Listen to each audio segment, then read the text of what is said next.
From the KATC Weatherland, here's Rob's forecast.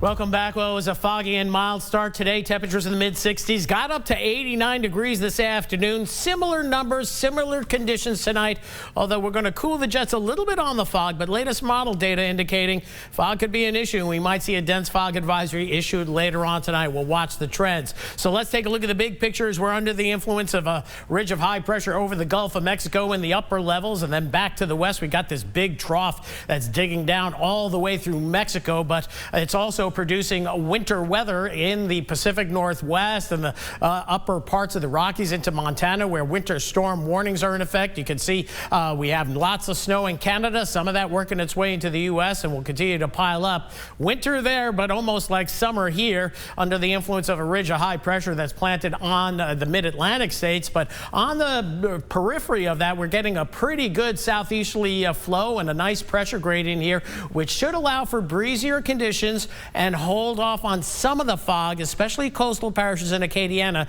No promises, though, over southeast Louisiana, where a dense fog advisory is issued, and we'll take a look at that fog product in just a bit. Acadiana's Doppler radar, all is quiet tonight, and it's going to stay that way probably for much of the week. Meanwhile, tropics still a little busy with Tropical Storm Otis out here in the Pacific. Tropical Depression number 21 developing earlier today. It's going to be mainly a rain event. This is moving into Nicaragua, and the threat of heavy rainfall from Costa Rica up through Honduras over the next several days. And then you have Hurricane Tammy still doing her thing out here in the Atlantic, still producing some very heavy rainfall across portions of the Virgin Islands earlier today. Now finally getting away from land and getting a little bit better organized, believe it or not. 75-mile-per-hour winds. And this is expected to be a hurricane over the next several days, then weaken, become an extra tropical system, but still a storm system that could impact Bermuda as we head into Friday and the weekend. So still active in the tropics out in the Atlantic and the Pacific, but not in the Gulf, and that is the best news overall. So as we look at the latest graph model, mid-60s overnight tonight with a little bit of a breeze out there. Tomorrow it's going to be a breezier afternoon.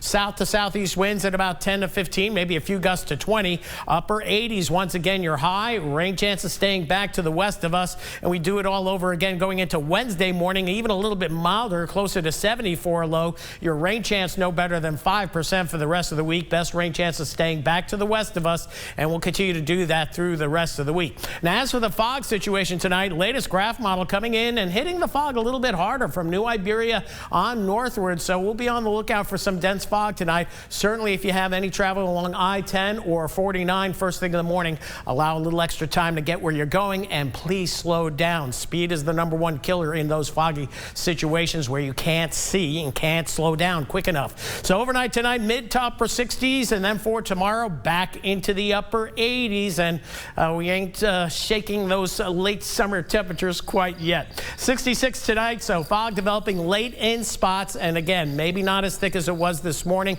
or the last several mornings, but keep that factored in to your plans for early tomorrow morning. Upper 80s, 88 or 89 degrees tomorrow, a little bit breezier, so it's going to feel a little bit more tropical, and I almost feel pretty comfortable with those southerly winds. And 88s are wild as we head into the weekend. Look at this, Saturday coming in at 88 as well. And then the good news is we have a front on the way for Halloween, and that means sharply cooler weather, and November starts off with a fresh, cool start for sure. That's it for weather for now. We're going to have more coming up right after the break.